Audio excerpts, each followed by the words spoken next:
Hello, my name is Chris Snipes, and you are listening to The Melt.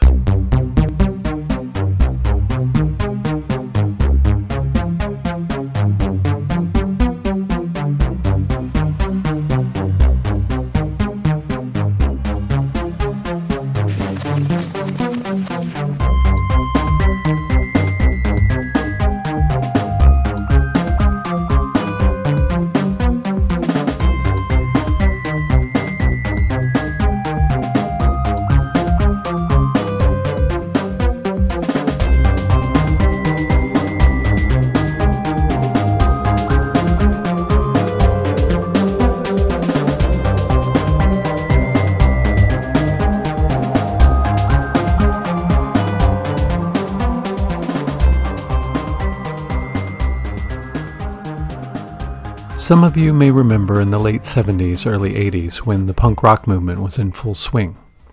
Remember that system that they rebelled against with so much passion? Well, there is a system above and beyond that controls that system and informs it as to where it may or may not go and what it may or may not contain. That system has been referred to as the Matrix. The Matrix can also be seen as a metaphor for Gnostic transcendence and the existence of social engineering. Enlightenment can be defined as simply seeing things as they really are and acting accordingly. But first we have to remember what it was like before the system found its way into our lives and slowly convinced us what is possible and what is not. But when one finds out that, due to the interdependent nature of the multiverse, we all have a major role to play, and it's only a matter of realizing and acting upon it, all bets are off. The old lullabies don't work anymore. It becomes impossible to go back to sleep. Well, today's guest, Sonia Barrett, has spoken and written about this complex dynamic for many years and agreed to be on The Melt to discuss the Matrix and how to transcend it. I start off the conversation by asking her how she came to her awareness about this whole crazy game we call consensus reality. Well, let's see. Yes, I know. I have said this a lot of times, but I think it's really important to say it, over and over whenever somebody asks me, because I think it's important for people to realize the very basic level of awareness that a person can have and decide and commit to discovery, to wanting to understand, not even sure exactly what they want to understand. And for me, I actually was going through a divorce. Well, that's where it started, even though I go back to my childhood of always being curious, and my questions and my perception about reality, even then, was always very different. It's just things about reality that was just very strange to me as a child.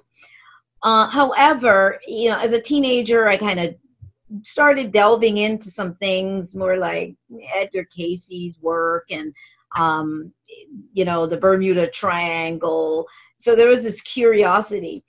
And I think it was a point where I just sort of freaked myself out a little bit. So I kind of left it all alone for a minute and just went on and did, life stuff, husband, kids, that kind of thing. Mm-hmm.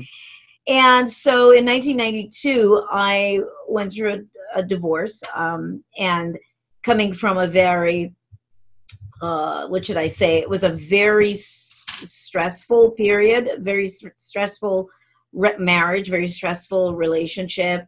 That was, it was an abusive relationship, physically and mentally. And I now needed to understand what was this thing that we call life. What did I just go through? It was like 14 years of this very interesting experience. And so that was my question. Where am I? What is this? And so I kind of set out with that thought in mind. And I had the sense that that I could tap into something that was beyond any book or beyond anything. I just knew that there was a way to tap into something more. And I was very persistent in my mind. Now, I read a couple, I always say I read Shirley MacLaine's Out on a Limb, which, you know, for me at that time was like a really biggie. It was like, wow, because now I'm realizing, oh, other people are asking these questions.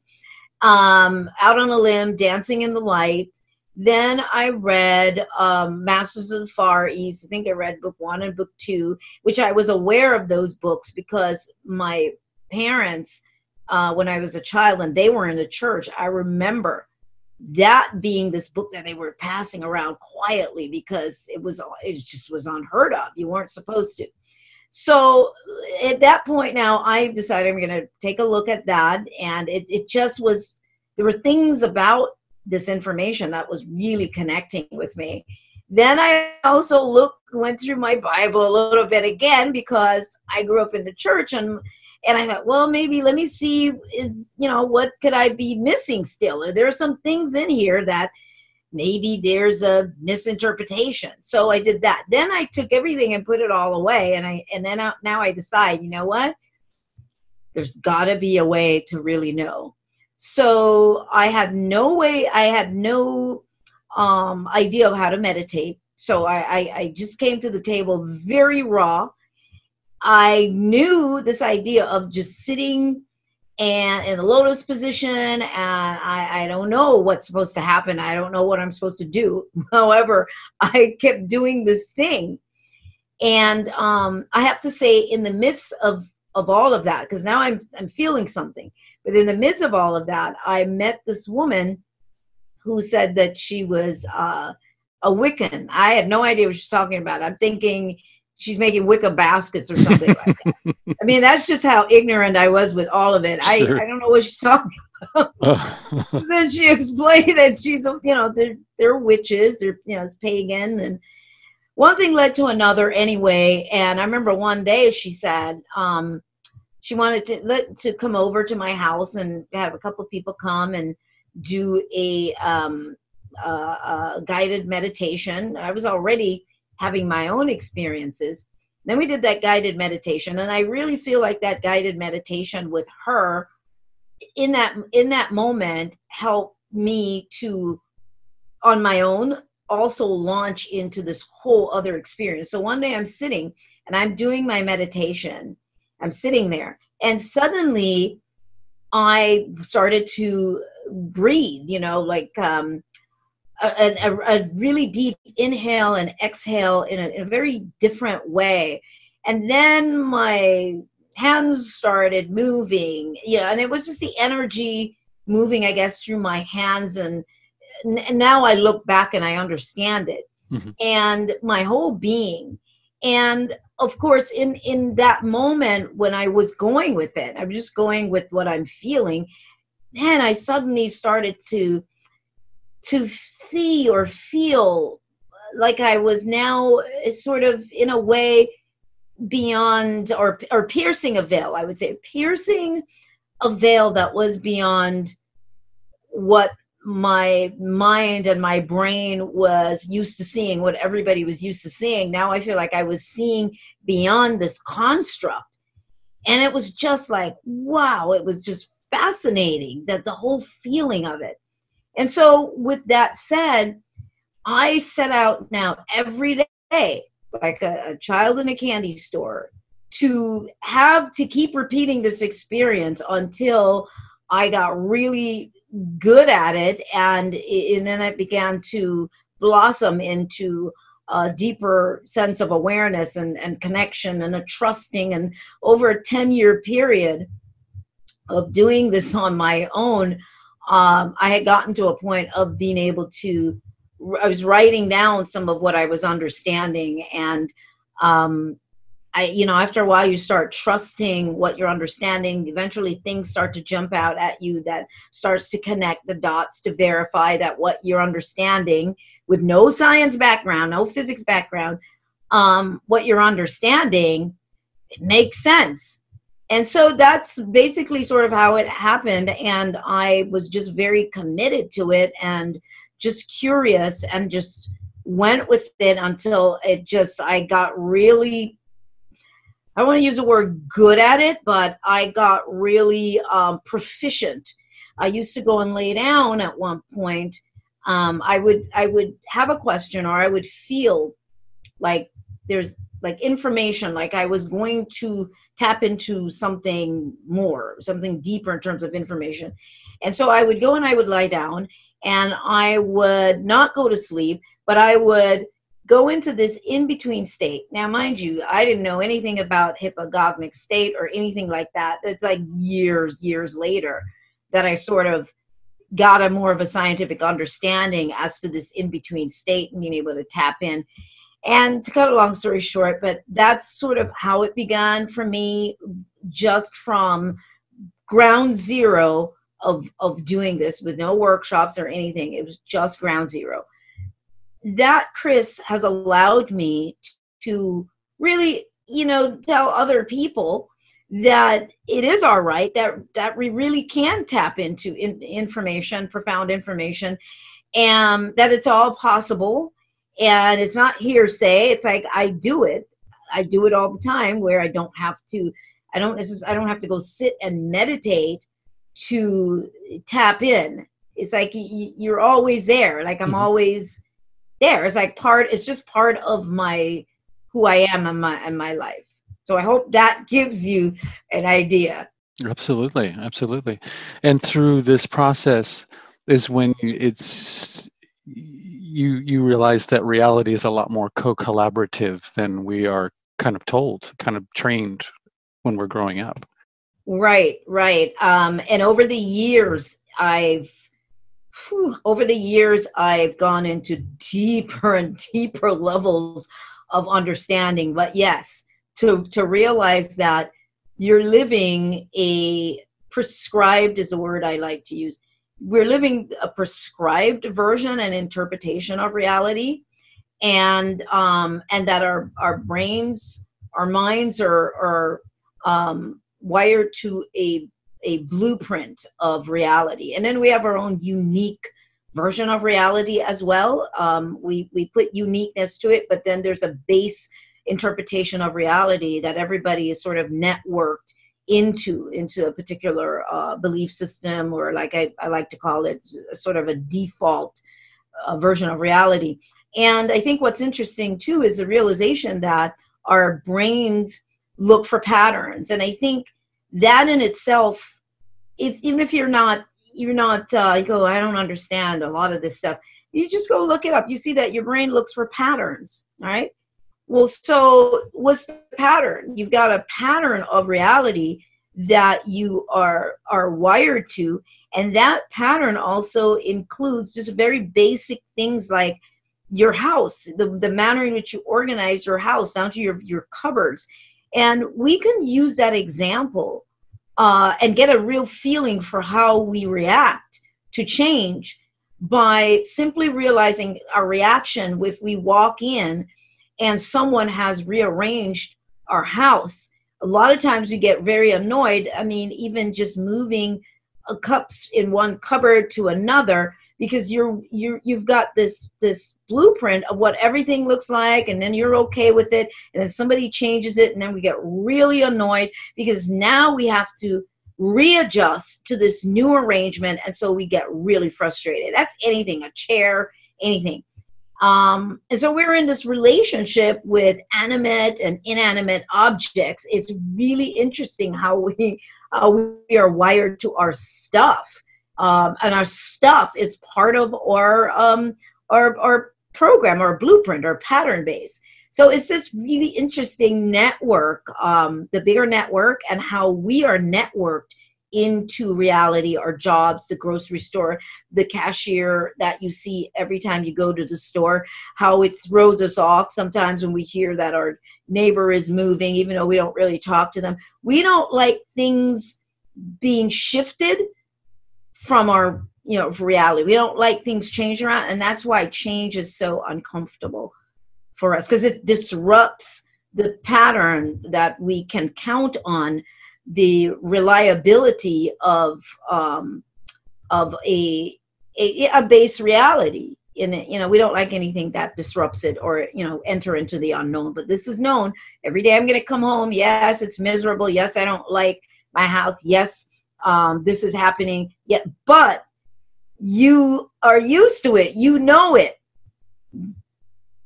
Change then makes us go haywire. Which is kind of unfortunate, since basically that is the definition of reality, is constant change, Constant change. Yeah. Yeah. It's the illusion of a static reality, which is so contradictory and such a paradox, because we're talking about patterns and we're talking about operating in this constant state of looking for a pattern, brain looking for familiarities, but at the same time, it's an illusion that we're living a static reality. It's always changing. The interesting thing here is that based on our belief systems and our perception and what we can accept as a potential, and just how limited and limiting we are in expanding our awareness, we basically keep reconstructing the same or versions of something familiar. So even though it is constantly moving, yeah, it's constantly shifting, but we're constantly just reconstructing a reality and experiences that we're familiar with. But no two moments are alike. There's always some variations to our moment. One of the things that I think we can notice is there are times, I remember in the very beginning, realizing that I had this explosion of awareness that might happen with something like, wow, oh my gosh, my consciousness just shifted, because now I'm realizing that maybe truly nothing is as it seemed. Now I've got maybe deeper levels of understanding that. Well, when I walk outside, I remember the first time this happened to me, where I had this explosion of expansive awareness about a particular thing, might have been religion or something. And I walked out the door, I remember going downstairs, going outside, and everything was there, but it had a different feeling. Even the sun, the way the sun was shining, it felt different. It looked similar, but it felt completely different. The sky, everything. So I think, so this is what is happening all the time. Is every time we step into particularly more profound levels of awareness, our choices change. Therefore, our brains change, our minds change, because it's plastic, it's very pliable. Our reality changes, but it just changes to something that is more comfortable for us, more familiar. But every more expansive awareness will change the choices that you will make, ever so slight. It always will change, because now you're more expansive and you're operating on a different platform of thought process. And I think that's the trick too, because reality has this illusion of being static. So we almost forget that we forgot that we can interact with that in a very meaningful way, right? We can steer things in a much more pronounced way than we are let on. Well, we have more control than we think. And the interesting thing is that you are the one doing it anyway, even when it feels like somebody else is controlling you.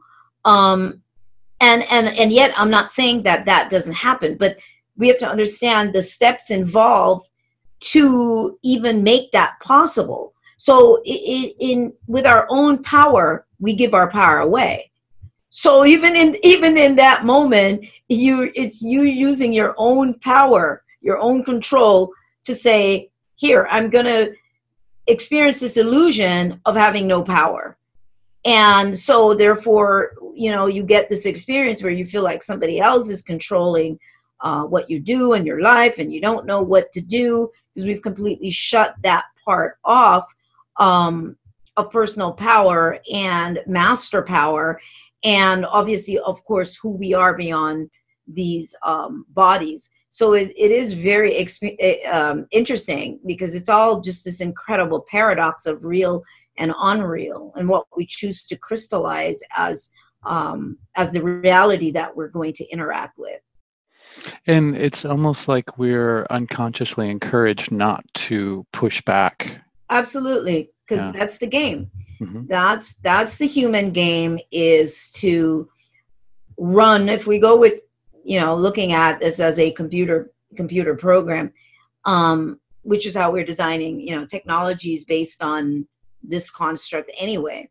I thought I was going to give you. I was going to tell you something about I was going to tell you something about the program, understanding how that works, and it just went out of my mind. It'll come back. Yeah, but yeah, that is absolutely a big part of this, is not realizing the power that we hold, and that feeling that somebody else does have the reign over us. And of course, in order for this reality to work the way that it does, I think that's where I was going with this, the way that it does, where what I like to call it the level 1 human experience, where you're having the experience of what appears to be absolute limitation and memory loss, and being in a suppressive state or something like that. Yeah, the game is sort of set up where everything seemed to government, politics, education, the corporate structure, religion, where everything seemed to project or support a way of thinking, ideas, concepts, experiences that will keep one feeling like you have no control, and that you are not capable of making decisions for yourself. So, it's completely constructed that way. Now, the question could be, well, is it constructed that way because you do need some propulsion? You do need to want to push against the grain? Is it because it requires your own desire to wake up, to push against the game, to unlock yourself? Does it require that? And sometimes you get people that think that if these systems in place weren't doing that, and left us alone, that, we could be able to just come into our own. Well, it's there for a reason. It's there because this is a reality experience of like opposition. Is always, you get the push and pull. It's a polarized experience, and the polarity does cause us to give us momentum, or give us that push we need. If we didn't have any opposite effect, then what we would have is just a constant sameness. And what would be the momentum to go deeper? There would be nothing there. So that's, I think, part of what we need to understand. And the more we get into that zone of understanding that nothing is really there controlling you, but in one way, there's the agreement of this paradox. Wow. Okay. So I get it now. So I'm not fighting the game anymore. However, what I'm now doing is moving into a space of mastering. So it becomes where you go beyond the idea of escaping, because escaping means that we're running. That means that there's something is chasing us, and then we're in fear. And this is not what this is about. This is about transcending the very frequency of the game, because it is vibrating at a much lower frequency, a lower level then of awareness. And as we rise up into our more expansive awareness and understanding, just like many things in our lives that we take for granted, you begin to see that you become, in a way, bigger than an experience that used to feel like it's choking you and holding you spellbound, but suddenly it's so small.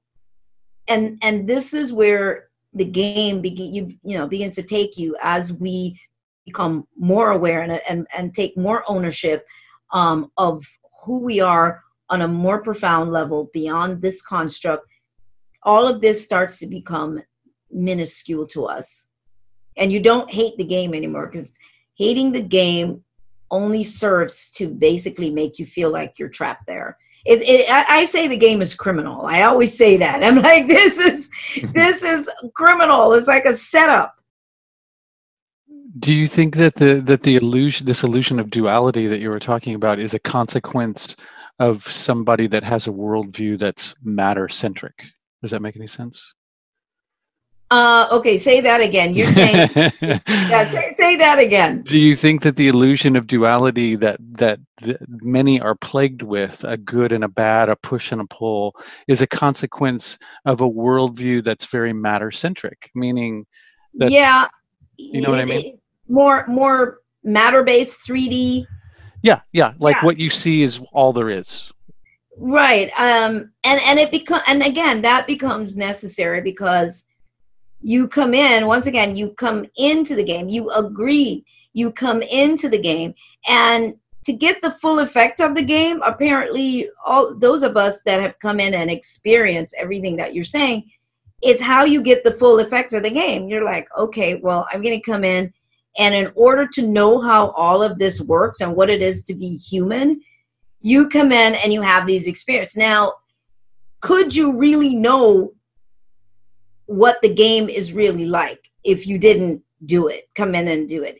If you came in just so fully, not just conscious, but gliding on water through all of it on the onset, the very get-go of the game, would you know what that is like if indeed your aim was to come here and know what it is to live as a human being?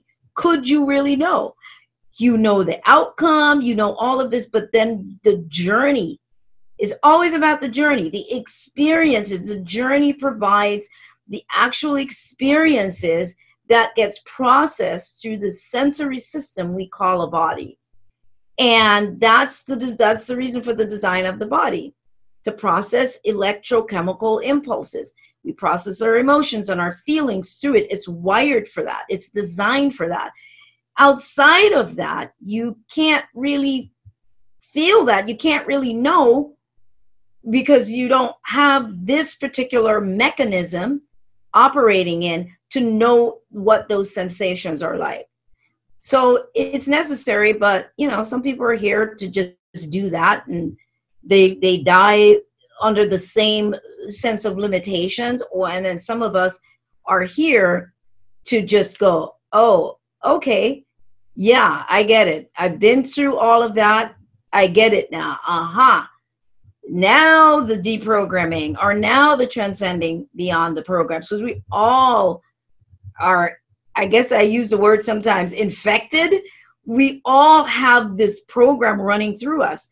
We get it through the human gene pool, through our parents, through all the information, like a big data bank, a big computer system that's encoded in the very body that you have. All of the history and information, and how you utilize that, and how in different kinds of information that might be, family, generational history, whatever, gets triggered based on the individual, based on what your level of awareness is.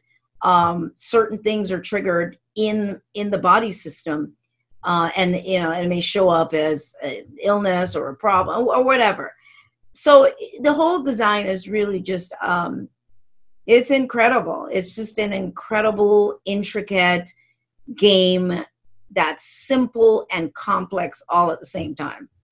Is the game something that exists inside of the matrix that you're referring to, or are they one and the same? They're all one and the same. I think that when we talk about the matrix is, a system. Even when looking up maybe the definition of a matrix, it's like we're inside of a system and a system that, is what, maybe just energetically held together, or is energetically there. Okay, let's look at it this way. We talk about the system, any system at all that we're referring to, whatever that may be, even a system of a company, of a corporation, or a system of a family. It all operates on a set of conditions and principles for that particular system. Now, the Earth has its own interesting, unique system, and we can look at that even from the context of the gaseous laws of this particular environment that allows a certain kind, certain life forms to exist here based on those particular rules of the system. Then you've got the bigger system, you can say the universe, which has a particular set of rules and conditions to allow what appears to be planets to operate within it, and each system has its own unique conditions, but at the same time aligns with the bigger system. And so it is with a country, with a state, with a town. It's just all matrix. They're all little matrices inside of another matrix, inside of another matrix. And the body is a matrix. It's a system, how it works. So I think it's really important for us to get our minds wrapped around what we're talking about when we talk about a system, a construct. Because when we don't, it makes people run off in an idea and just saying, oh, the matrix. Well, and I think it's important for us to understand more. The more we understand what we're saying and what we're talking about, is the more equipped we are to penetrate the veil. This is why I get so precise on certain things in languaging and really understanding, and why I tend to take things apart, is the more I'm clear on what I'm actually saying, is the more in a way, you get the passcode, you get to hack things more. You hack yourself, you hack the game, you're able to really tap in. So would hacking the matrix be sort of an equivalent to what some cultures might call enlightenment? Yeah. Absolutely. You're right. That's exactly what it is. It's like you're hacking it, because what you're doing is you're hacking beyond a limited version. Because I always say we're operating in a particular version of reality, and people tend to have this sense of a finality to reality, like the version that you think you're living is like the ultimate version, and it's like not. They're immeasurably close, the many different potentialities. Like I said earlier, with choices, every choice you make technically lands you in a different space, a different potential. It looks like you're living the same reality, but it's not static. So everything is you're constantly shifting to different versions of reality, or different realms that look similar based on your own expansion. So it's this constant change, that's going on all the time, while we're living in our sort of pretend or prescribed version of reality, until we break out of that understanding, and then we are able to tap into more, because that's all you have is potentialities. Mm-hmm. This all goes back to I heard you in an interview talking about when you were a child, and you were something like you were contemplating the nature of God, and why can I be God, or I want to be that being, or something like that. Do you think that all of your exploration and all of your sort of pondering of all this stuff came from that seed almost? Oh, absolutely. I have no doubt. I mean, I came in with that. There was no doubt that I came in with that understanding, because here I am as a child looking on, as far as back as I can remember, at how weird it was that people died. Now, who does that? I thought it was just the most bizarre thing that people died, and that nobody seemed to be questioning this. That's why I thought, doesn't anybody like realize this is weird? So that was always bizarre to me. Even money. I mean, it took me a while to be what we would define as better about that as I got older in the matrix. It was just a very bizarre kind of thing to me, and it was so ridiculous. I was like, I guess you could probably say, in a way, it would seem like an airhead. I remember when I would just get gas. I did not even know what the marquee meant with the gas prices. I had no idea. I would just get gas. I don't know that. I'm not paying attention, like there are different prices.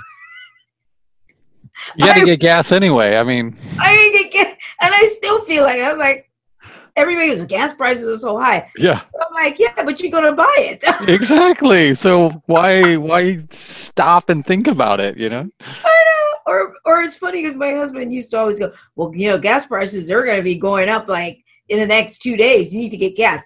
I'm like, that gas is not going to last me forever. What difference? He goes, you need to go fill up now. I'm like, why? I'm like, it's like going to last, for whatever, the day or 2 days or whatever. Exactly. Then I got to get gas again. So my thinking was always just like a little bit off. And then one day I finally started to realize that those were really gas prices, like the pump going and seeing the numbers.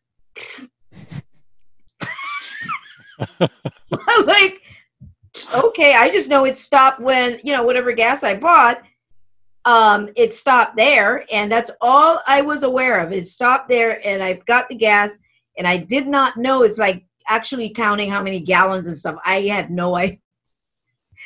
It's so funny when I look back at it now. Like I just dropped here as an alien. Like, what do they do? I feel like that sometimes. More often than I'd like to admit. Like, what? What planet am I on? What are the rules? Yeah. And how can I break them? Okay, then this kind of goes hand in hand with simulation theory. What is your take on simulation theory? Do you think that we exist in a simulation? Oh, well, yeah, it's it all is the same thing to me. It's like, is a simulation. Okay, so what is a simulation? Now we're talking about like a construct.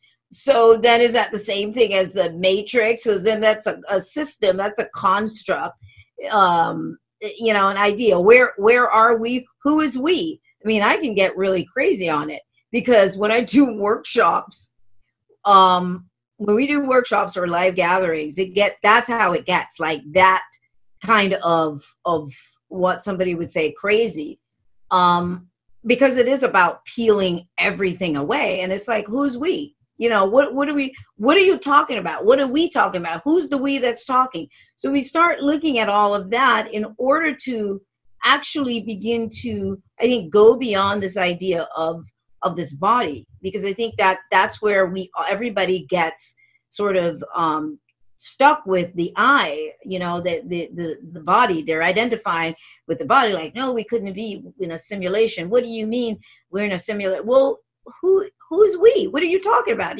Are you talking about your body? Because your body is really the only thing that really is networked into this construct like that. This is why you have this vehicle, this spacesuit, for this particular version of reality.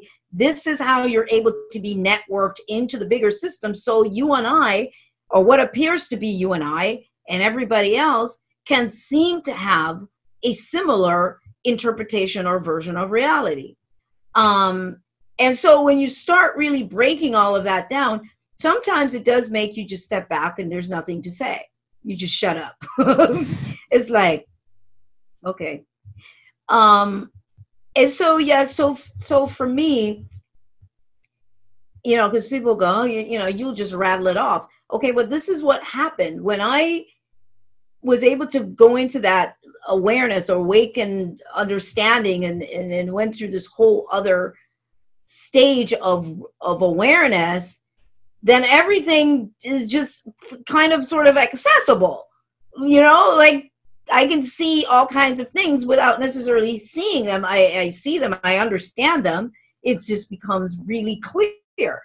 And I think that's the case. It's not just for me. Anybody can. I was just really committed. And obviously I think came here probably with that base anyway, that didn't really trap my mind into these final constructs, even though I grew up in the church.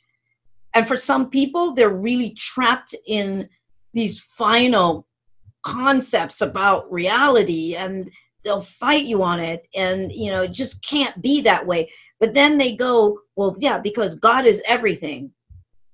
Well, let's just back up. If God is everything, then that means any and everything. It's so they contradict themselves without realizing that's what they're doing. So that means any and everything is possible. It's all potentials. So it does make that person scratch their head. And I think it throws people off who really need some sort of final or conclusive interpretation of reality, because I think it freaks people out to feel like is there really a God per se that's in charge and for me to lean on. No, I'm responsible for myself. That's scary, because you're a blank slate. I remember that feeling of going, wow. So you mean it's just me? That took a few days to really get centered on that, because you're this blank slate and you realize that you really do have the power to really make some choices and changes and all of that. So it can be an adjustment and jarring for some people. They're not ready to be jarred like that. Mm-hmm. And you stress sovereignty, like the importance of sovereignty, and your journey seemed to be very solitary. Like you came to this stuff on your own. You didn't have a guru or anything like that. Do you suggest that to people, or do you think that some people do need teachers? Oh, I think that this is what I always say. Whatever you're doing, however you do it, is the way that you somehow need to do it in this moment, because everything is a stepping stone. Now, some people are going to be just tied to that because of the safety of it. They're tied to a group that operates in a particular kind of group mind thing because they feel more comfortable. And maybe that's what you need, because your journey is not about in this life, standing in your own power. Maybe it's not. So I think that every step that a person takes is the step. Now, what we're talking about today, there'll be people who will hear this, and for that person, it might just click in that moment for them, where they've been thinking about, leaving a particular group where, you have to commit to a particular belief and you're not allowed to think outside of that belief system. Or they've been stuck on a belief and, whatever. And they, in that moment, this triggered something. While other people may go, I don't even want to hear all that. That's just ridiculous. So you will know. So every choice we make in the moment is the choice. It might seem limiting to you and I, but that's where that person is. And they can't hear anything that you are saying if they're not ready to hear it. What they will hear is something different will register it to their ear. When they say what you're saying is ridiculous, that's because they're hearing something else. They're not really hearing what you would like them to hear. They're picking up a frequency and it's being filtered in a way that does not penetrate, the construct or the belief system that they have. And so they're able to object or to fight against that. So you think that, I mean, many people when they hear the terms the matrix or being in a simulation or something like that, it sounds very engineered. Like we're steered like cattle to go in a particular way and everything will be fine if we just go along that little route to the slaughterhouse. But Yeah. but you talk as if free will exists. So you Well, definitely, yeah. yeah. So Free will exists. where do the two meet? And it's like, and I think again, it's the interpretation of free will. And I say that, folks, if you look around you, you clearly see that free will exists, because people are doing things that we would say, oh my God, how could they do that? Well, nobody stops us from doing anything that we do. And I think people need to wake up and see that. How do you think all these things happen? Because nobody is stopping anybody from doing anything they want to do.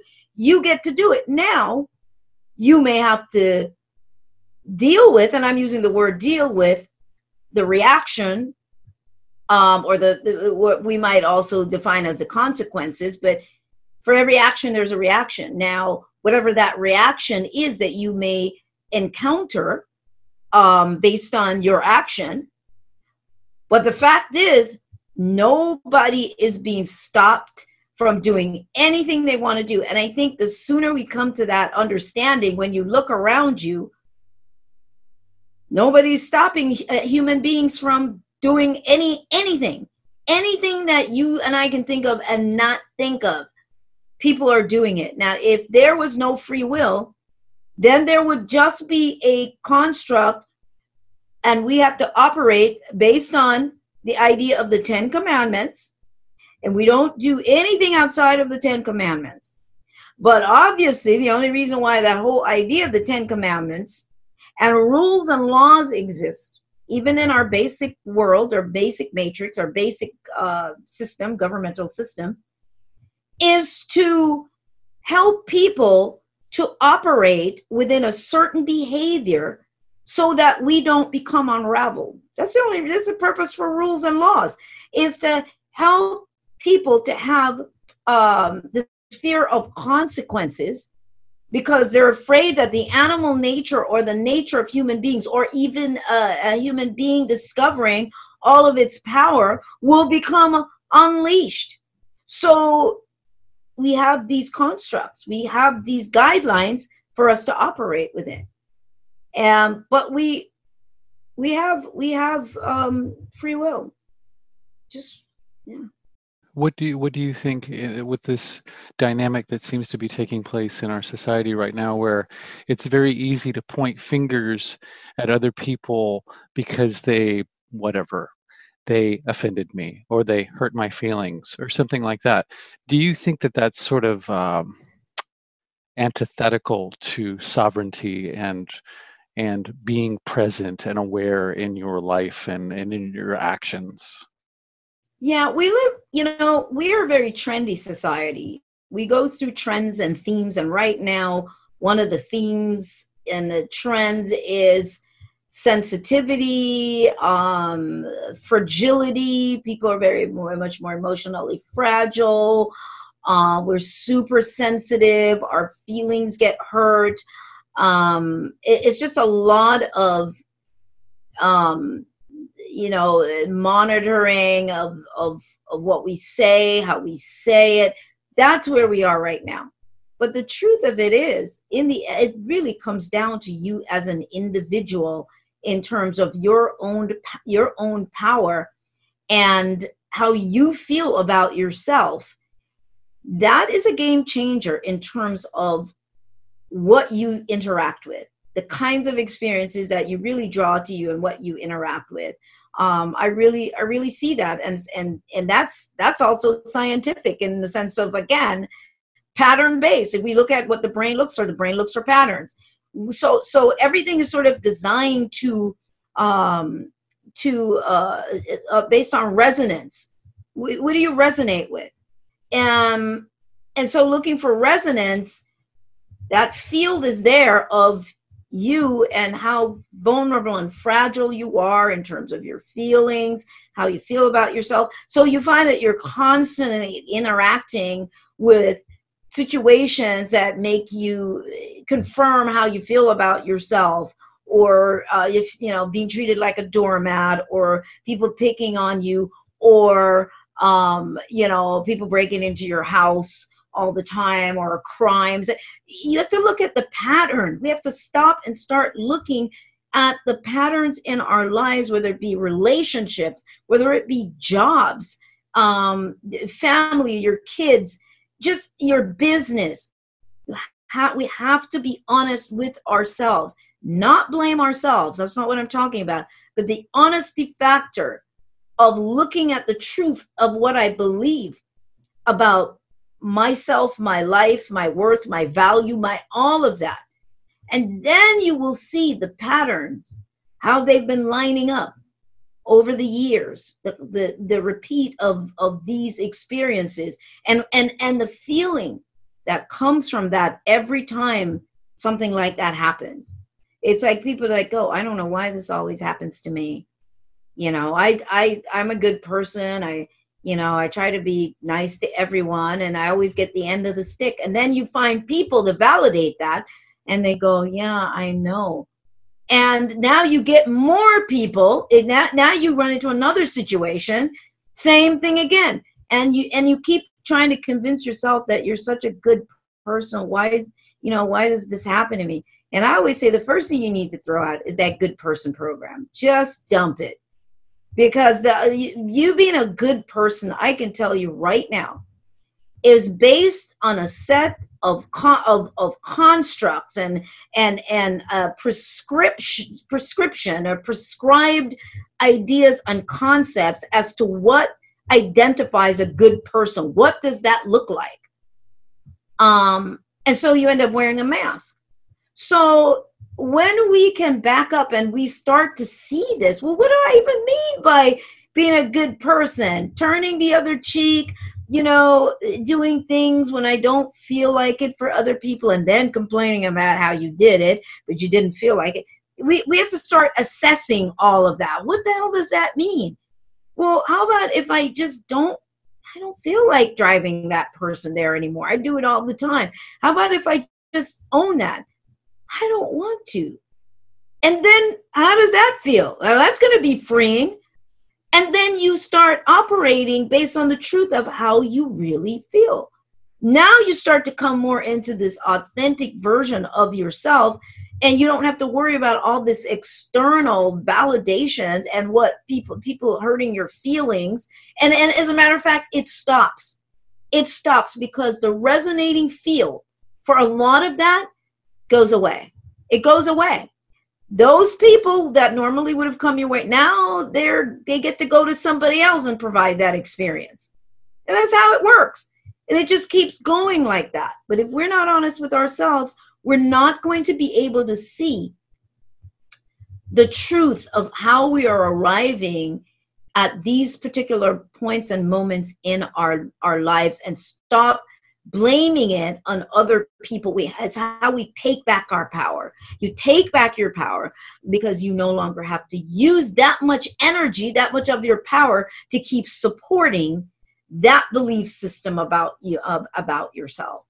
So, that's what I have to say on that matter. That makes total sense. Owning it instead of, I think that's a part of being a present human being, is taking something, and, particularly something that's unpleasant to hear or see, and doing something different with it than maybe, because I think that's a way that people cling on to their little stories too, is that. Absolutely. Yeah. And then so they get stuck in their stories and they start telling themselves the story, And they believe it.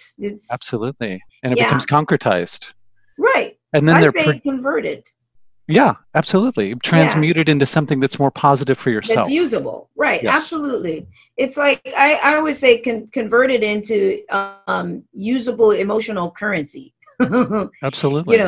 Convert it to something that's usable, and you'll begin to get so much of your energy back. And I don't think people realize, obviously a lot of this is, everything I talk about is, experiment. I'm my own guinea pig, but to understand how we power up our whole reality and everything in it, and how much energy that takes to power up every story, like what you just mentioned, to power up all of these things, people that even if you haven't talked to them for years, but you're still mad, everything is like plugged into you. And as we release one, we unplug, that's more energy. It's like, oh, more life force. And the more you unplug from all of this, is that you're not holding it up anymore. And now you can breathe. Now your body actually feels better. You're actually getting more oxygen. And it's this whole process that I think is amazing that begins to happen, how you lighten up. And it can be just like that simple. Absolutely. I think it comes with the realization that, I mean, it sounds all airy-fairy to say that we're all interconnected, but we are all extremely intrinsically interconnected. We are. So I think once you realize that, and that, you know, your place in the whole web, the whole matrix, however you want to describe it, is super important. What you put out, right. you're going to get back. And right. We're all connected because ultimately, yes, you know, I always say, you know, how do I know that I'm talking to you? Am I talking to myself? You know, is there anybody really out there? I mean, Sure. So when we start really stretching our minds, I always say, get outrageous with your thinking. You have to get outrageous. I mean, outside the box of your thinking. Like, yeah, I always say we don't, you know, when they say, oh, the entire world, I'm like, has anybody ever seen the entire world at once? What does that even mean? Exactly. The world is brought to us by videos and pictures and images and other people's stories.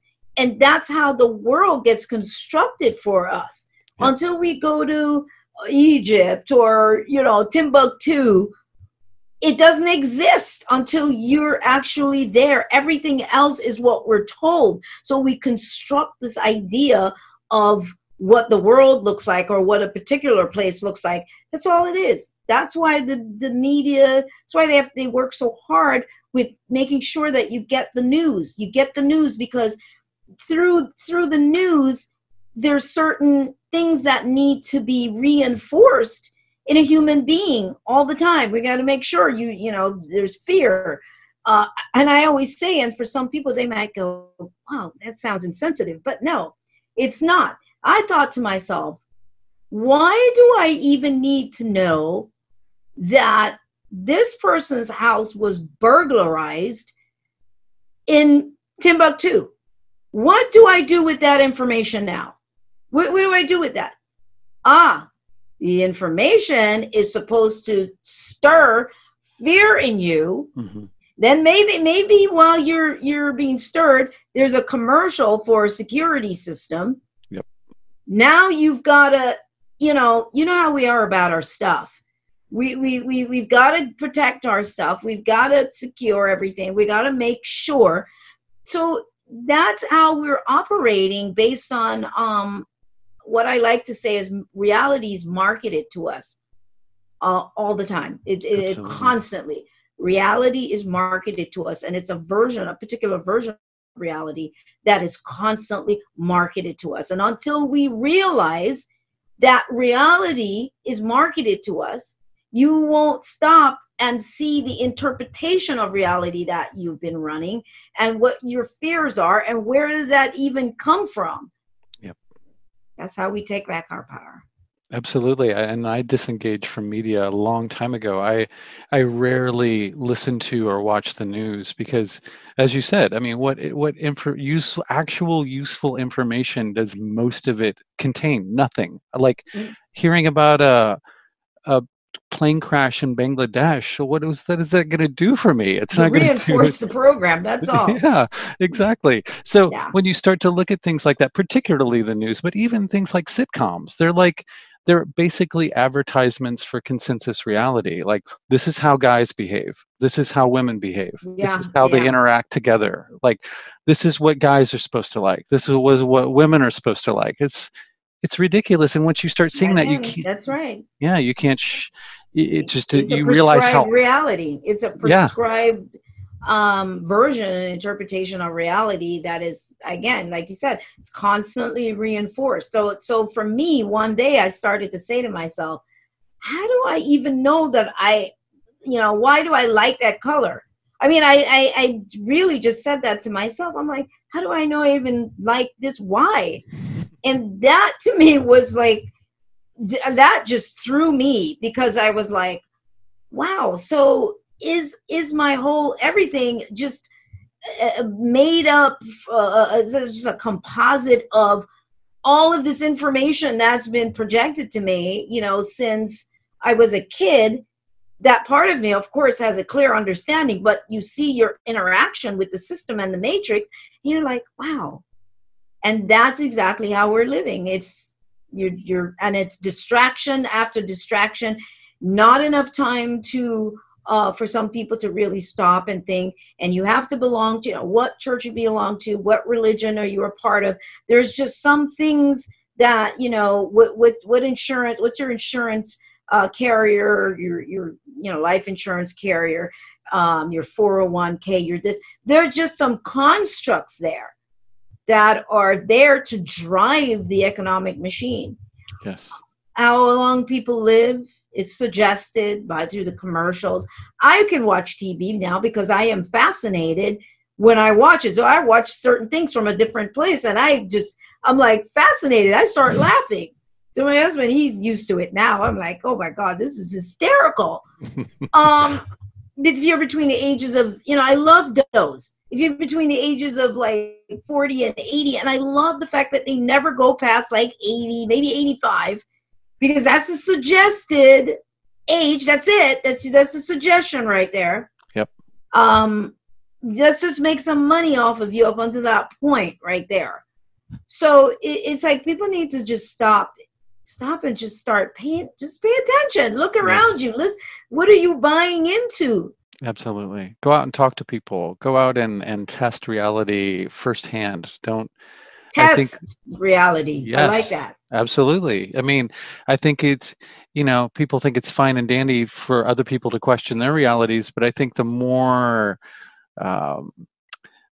confident you are, and the more you're puffy chested about your view of things, or the way that you think that things work, that's a sign that you need to question yourself all the more, because because it's so easy to get caught up in this little story about what reality is and what my place in reality is, and then you go on automatic pilot, and you don't even operate as a real player anymore. Well, you're always in survival mode. The automatic pilot, the auto self operates based on survival. So, I mean, so that's what, pretty much everybody operates in is survival, because it is self-preservation. It is about your personal, what I like to call our personal military.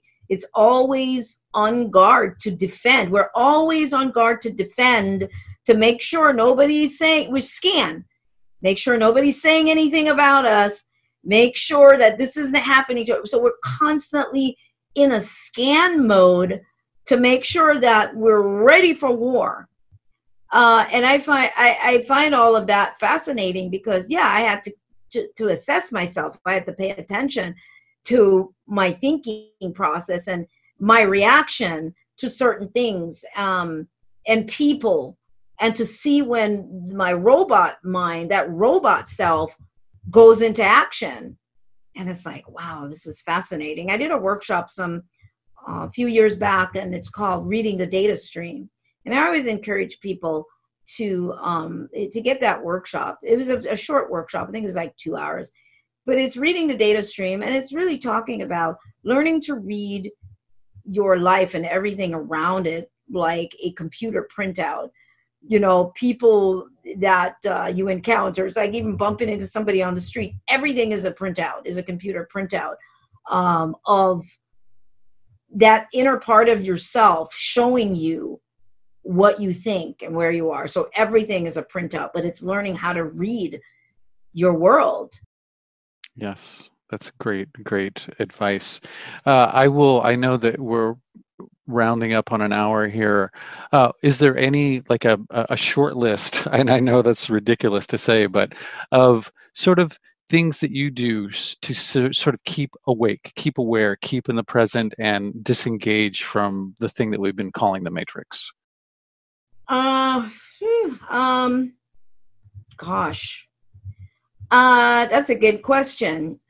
I I have to think about it. The reason I have to think about it, because I've been doing this for a while now. But I think what I have to say is this to people.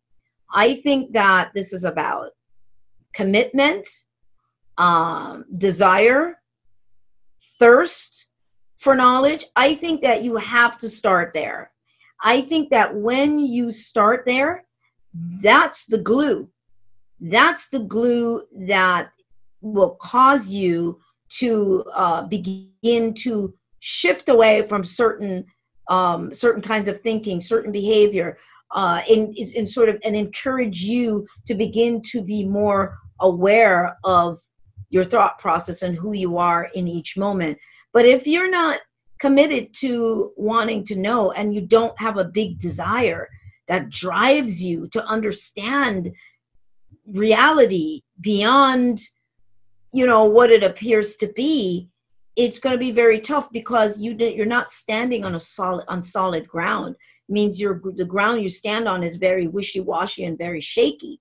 But the more solid you are in your quest, your desire to understand, that to me is grounding, because when a storm comes along, you're so committed to penetrating, the illusion, that you're able to bounce back even after a storm, and not wishy-washy where you get, something knocks you and then you say forget it, and then you go back to, and you just keep boomeranging back. You have to be solid in your foundation. Build your foundation. You have to build your foundation. You have to want to know. Most of all, be truthful to yourself about your life right now, who you are, the life that you've been living. Are you happy? Are you thirsting for more?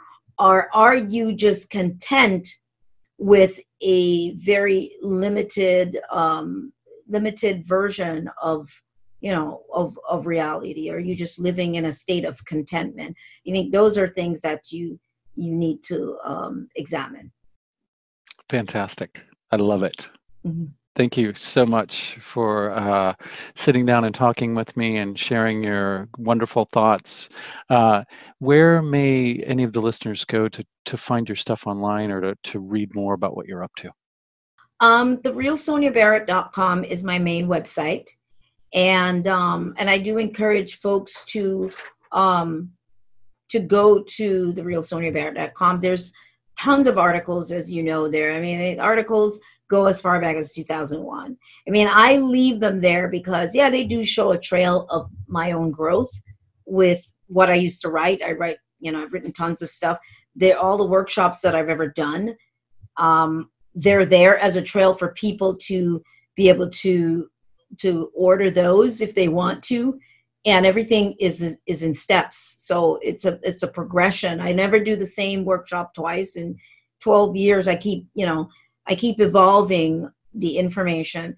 And then there is, I don't know when they will see this, but there's a new workshop series that's coming up. And it's part of what I call the Natural Science of the Path Inward series. And this particular series that's coming up, it's based on what it means to live the life of the character, that identity self. What does that mean? And so it's broken up into 3 parts: examining your character's script more closely, and what does that actually mean, and tapping into the observer self, and then basic principles of going beyond the death code. So understanding that being timeless requires much more than diet, exercise, and positive thinking. So that's coming up it actually starts May 2nd, I believe. And it's all on the website. And Reality Wednesday, which is free, once a month teleconference that I host free, and lots of other stuff there. Fantastic. And you have a radio show too that you can get to through that site, right? Yes. It's the Expansion Zone. TheExpansionZone.com is the radio show, and it airs on KPFK 90.7 FM in Los Angeles, Mondays at 1. Cool. And the archives are on the website. You can check Yes, them out. yes, it's free on the website, theexpansionzone.com. People can just go there and listen to all the shows. Fantastic. Okay. Sonia, thank you so much. Thank you so much, Chris, for having me on. I really absolutely. enjoyed it. Yes, and let's figure out a reason to do it sometime in the near future. Oh, absolutely. Okay. Absolutely. Well, have a good rest of your evening, and we'll talk soon. All right. Thanks so much. All right. See you, Sonia. Bye. Well, that was a great talk with Sonia. I really enjoyed that. I wasn't 100% sure of the direction and how things were going to go going into it, but I knew that I wanted to touch on a lot of matrixy related stuff, because out of all the things that I saw, as far as talks that she's given that are floating around on YouTube and interviews that I've heard on other podcasts, I really like that stuff the best. That's what stood out to me. And I want to have people on the show that have some real hands-on, not only experience to offer with these sorts of things, but techniques and ways of approaching these situations mindfully and awake, informed, and hopefully enlightened. Because that's what it all boils down to, is being able to see things, the things around us, the things that we take for granted on a day-to-day basis, to see them as they are. And we can get into a whole Tibetan Buddhist rant about the inherent lack of identity in any particular object, and how everything is interconnected and nothing exists in a vacuum and everything is temporal. But I plan to have some Buddhist teachers on here. I haven't rounded up any yet, but if any of you know of someone to suggest, or someone to point my way or point me in their way, please let me know. themeltpodcast@gmail.com. And if you would like to see more of the show, quantity-wise, happen, and better quality-wise, feel free to go to Patreon. www.patreon.com/themeltpodcast, and donate either for a one-time thing or something that you can have taken out of your bank account on a monthly basis for as low as $1, and it would help keep the wheels moving here so much more, and help the ones that are already sort of moving rustily. Is that even a word? You know what I mean. Move all the better. So any little bit helps. And if you have nothing to give as far as finances are concerned, please just spread the word. Go to wherever you get your podcasts and leave a good review, or share it with somebody who you think might appreciate it. Anything helps. I trust you. Anyway, there's some really fantastic shows coming up. Yeah, I'm very excited for the next couple of months. There's a lot of really, really great stuff coming up. So keep your eyes peeled. Until next time, take care, and thank you so much for listening.